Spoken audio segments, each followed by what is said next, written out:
Bonjour à tous. On avait une petite musique pour, indiquer le début. Donc, je sais que ce webinaire, donc il y a celui d'aujourd'hui, celui de jeudi, et on va continuer à avoir des webinaires Bonjour. et on est bien sûr ouvert à vos suggestions pour les adapter le mieux possible à vos attentes.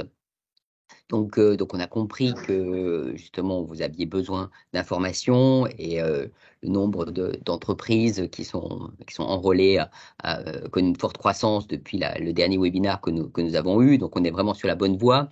La date d'ouverture qui est maintenant arrêtée a été décalée et il y a peut-être eu une absence de communication sur la date, mais c'est parce que nous étions dépendants de deux systèmes externes qui étaient eux-mêmes en phase de migration.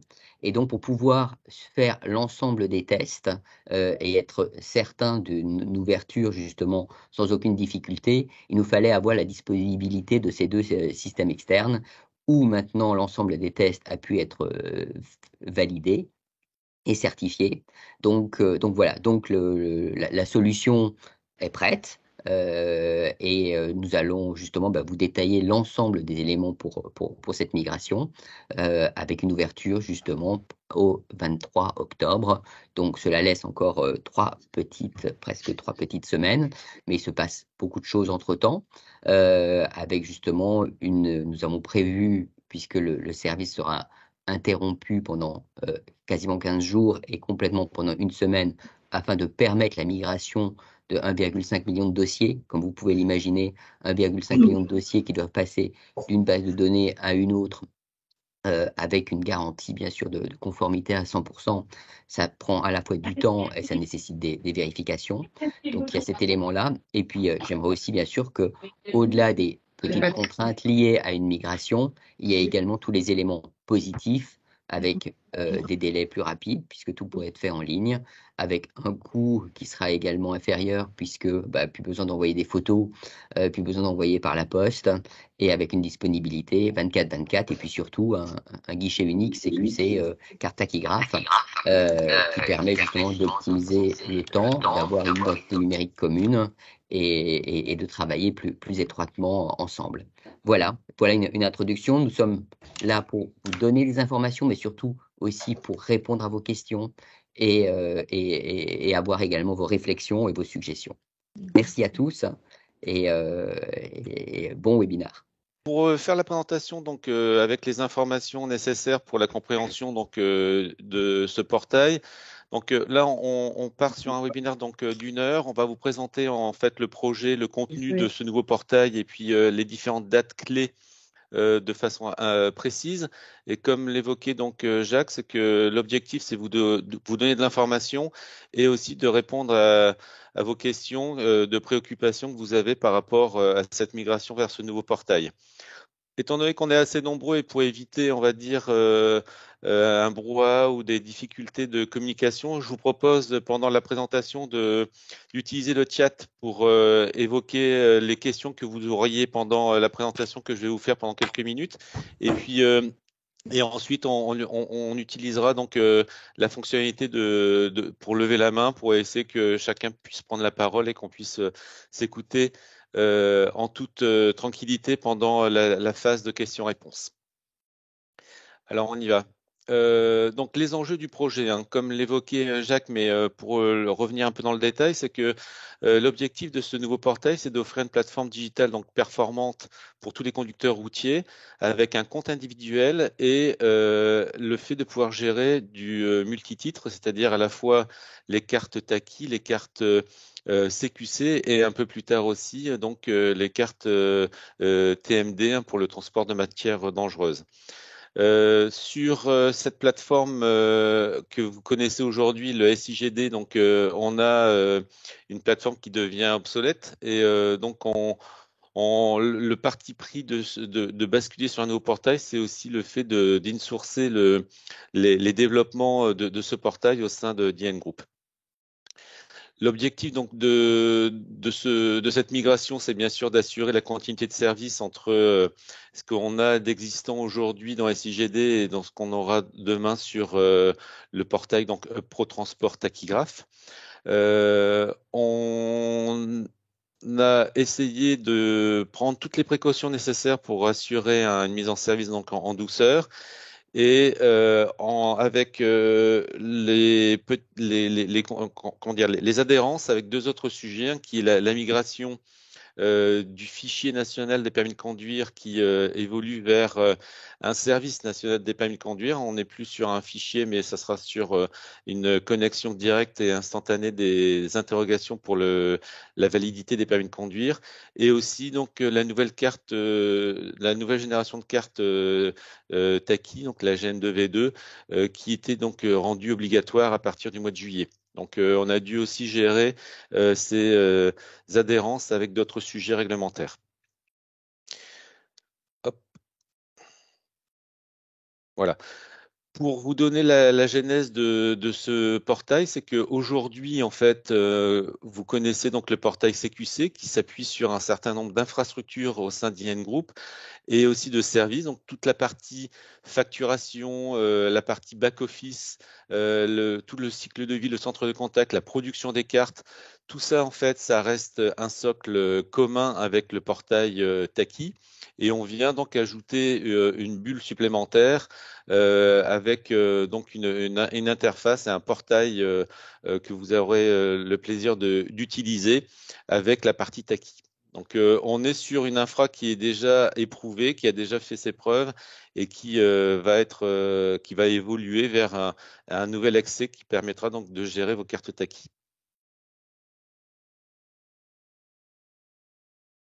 Sur la revue rapide du process, hein, sur donc la carte Taki, nous avons donc un accès donc à la fois pour les conducteurs et pour les entreprises, hein, la partie front que vous voyez en haut à gauche de votre écran. Sur l'accès, en fait, vous avez donc un accès multi-device, hein, c'est-à-dire que vous pouvez accéder à la fois par votre PC ou tablette ou téléphone portable. Le premier cycle d'inscription permet donc de vous inscrire sur le nouveau portail, de fournir les différentes pièces justificatives pour justifier de votre inscription, que ce soit pour les conducteurs comme pour les entreprises. Il y a une première boucle qui permet donc d'instruire en fait votre demande et de vous faire des demandes d'informations complémentaires si les pièces ne sont pas correctement fournies ou si ça manque d'informations. Suite à cette première boucle, en fait, lorsque la validation a été faite pour votre inscription, vous avez donc un compte qui est créé dans le portail. Et suite à ce compte, vous avez donc l'opportunité de faire donc à la fois des premières demandes, des renouvellements, des demandes de renouvellement pour perte ou pour vol, des remplacements pour perte ou pour vol, ou pour des dysfonctionnements de qualité ou technique. C'est pareil, là, on a une deuxième boucle qui vous permet donc de vérifier que la demande est conforme, que les pièces sont conformes aussi. Et donc, il peut y avoir soit un rejet de la demande ou, s'il y a validation, donc, et avec le paiement des frais pour la carte, vous avez donc la fabrication de la carte et l'expédition qui vous est envoyée donc après à votre adresse. Donc ça, c'est pour le processus, on va dire, de gestion de la carte Taki. Hop. Donc, sur le plan de déploiement, comme on l'a évoqué, donc, on a commencé en fait au mois de juin avec un pilote pour éprouver le processus d'enrôlement et de contractualisation ainsi que toutes les fonctionnalités qui ont été développées dans le portail.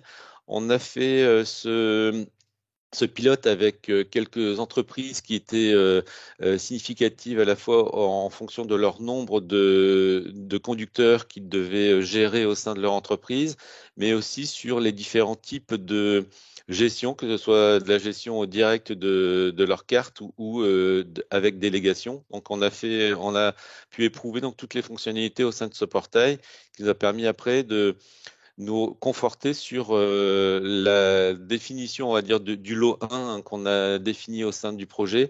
Le lot 1, c'est-à-dire qu'on met à disposition le portail pour toutes les entreprises et tous les conducteurs avec toutes les fonctionnalités pour la gestion de la carte Taki. Le lot 2, qui est prévu plutôt en fin d'année, va concerner donc toutes les cartes contrôleurs et les cartes ateliers. Donc là, ce qui nous concerne, c'est le lot 1 et pour éviter d'avoir un engouement ou un pic d'utilisation du portail au mois enfin la rentrée en septembre-octobre, on avait donc proposé depuis le 3 juillet ce qu'il y ait donc une facilitation au niveau des entreprises pour pouvoir commencer à s'enrôler, à s'inscrire dans le nouveau portail. Donc on a mis cette fonctionnalité. Il y a eu de l'enrôlement qui s'est fait. On a communiqué pour que vous puissiez anticiper cette action. Je vous montrerai après où on en est aujourd'hui. On est à peu près à 25% d'enrôlement des entreprises. Donc il y a encore, on va dire, un certain nombre d'enrôlements à réaliser et on prévoit donc une fréquentation un peu plus forte sur les prochaines semaines lorsqu'on aura donc l'ouverture du portail. Comme vous pouvez le voir en fait sur le timeline qu'on a en dessous, donc il y a ce que je vous évoquais tout à l'heure, la migration de la carte GN2V1 vers la carte GN2V2. Donc ça a été réalisé le 21 juillet. On a aussi migré donc notre portail CQC sur le service SNPC. Et donc on a donc une fin de service du fichier national des permis de conduire, donc qui est prévu à fin octobre. Dans notre migration, on a donc plusieurs lots. On a donc notre portail existant qui va fonctionner jusqu'au démarrage du lot 1 pour donc pour les quatre types de cartes, hein, les cartes ateliers, contrôleurs, entreprises et conducteurs.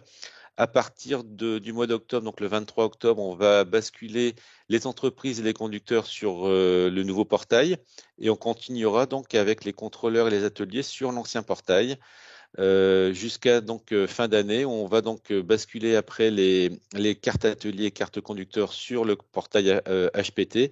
Et donc après, on aura donc une mort naturelle du portail actuel et on pourra donc après décommissionner donc toute la partie technique de de cet ancien portail.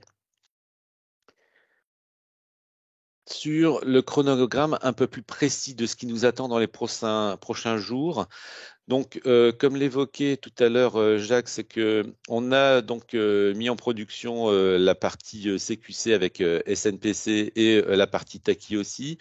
On a pris un peu plus de temps pour pouvoir homologuer un certain nombre de choses d'un point de vue sécuritaire et de performance aussi, parce que comme on s'attend à des pics de fréquentation du portail, il faut s'assurer que le portail puisse tenir un certain nombre de connexions simultanées. Donc on a renforcé les tests de performance et les tests de sécurité et la partie Taconet aussi qui nécessite une homologation d'ouverture avec Bruxelles pour centraliser, on va dire, toutes les demandes de cartes vis-à-vis des autres pays. On est donc le 3 octobre. Demain, on a une dernière revue pour donner le go du plan de bascule. Et le plan de bascule, c'est dans les grandes lignes ce que vous pouvez voir sur la partie droite de l'écran. C'est-à-dire qu'à partir de lundi 9 octobre, on va neutraliser certaines fonctionnalités dans le portail existant. Donc, on va couper les fonctionnalités pour faire toutes les primo-demandes, les renouvellements et les remplacements. On arrête aussi les demandes d'informations complémentaires qu'on va envoyer aux clients. Et on va aussi retirer donc l'envoi du formulaire papier pour tout ce qui est demande de cartes.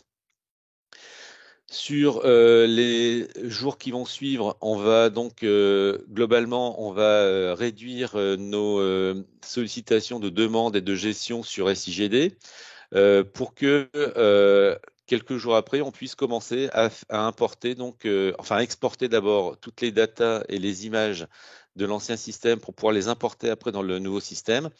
On a à peu près 2,8 millions de documents à importer dans le nouveau système pour qu'il y ait une continuité de l'historique de vos cartes et de vos titres dans le nouveau portail.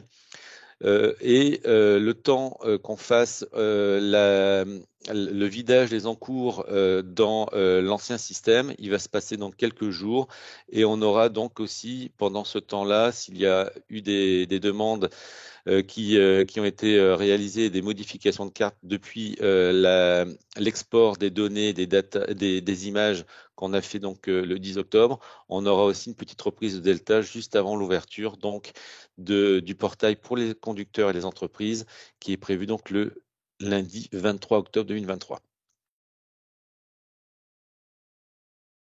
Hop.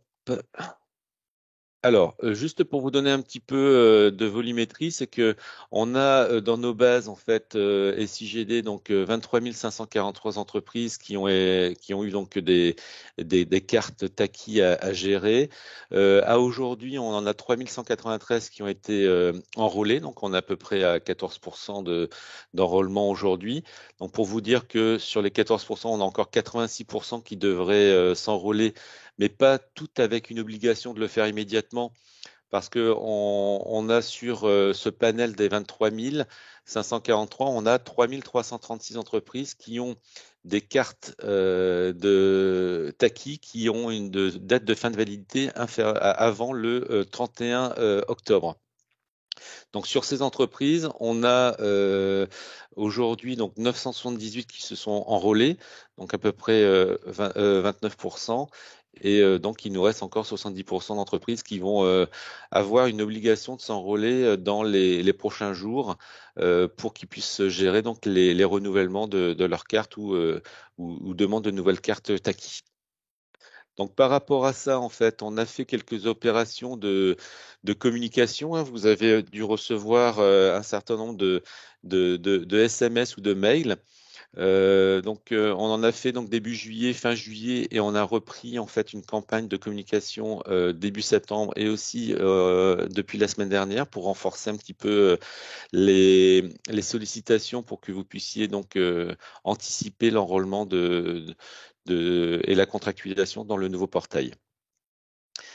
Par rapport à ça, on vous a donc envoyé un certain nombre de documents dans le mail avec des procédures. On vous a aussi enregistré donc une petite vidéo sur le parcours à réaliser pour l'enrôlement et la contractualisation au sein du nouveau portail.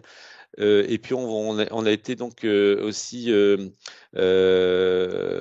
comment dire, on s'est mis en mode support avec une messagerie. On a reçu un certain nombre de mails, hein. On est quasiment à 700 ou 800 mails qu'on a reçus pour vous aider donc en cas de blocage ou en cas de questionnement sur vos problématiques pour pouvoir vous enrôler. Donc, on a essayé de faire le maximum pour répondre à toutes vos questions. On a réintégré toutes vos questions dans une FAQ qu'on a mis à disposition sur l'ancien portail SIGD. Donc, on vous avait envoyé aussi ce message avec donc l'accès à Chronoservice pour pouvoir faire vos dernières opérations ou transactions avec la carte Taki sur le système actuel. Et comme c'est bien évoqué, hein, à partir du 9 octobre, le service des cartes Taki donc sera suspendu, comme je l'ai évoqué tout à l'heure, jusqu'au 22. Et donc, vous avez aussi l'accès au nouveau portail pour vous envoyer, donc pour que vous puissiez en fait vous connecter dès le 23 octobre. Sur ces deux portails, on a mis donc les FAQ vous expliquant donc les modes opératoires et l'enrôlement. Sur la partie Pro Transport, vous avez aussi les informations lorsque vous vous êtes enrôlé d'avoir les procédures et puis les différentes foires aux questions.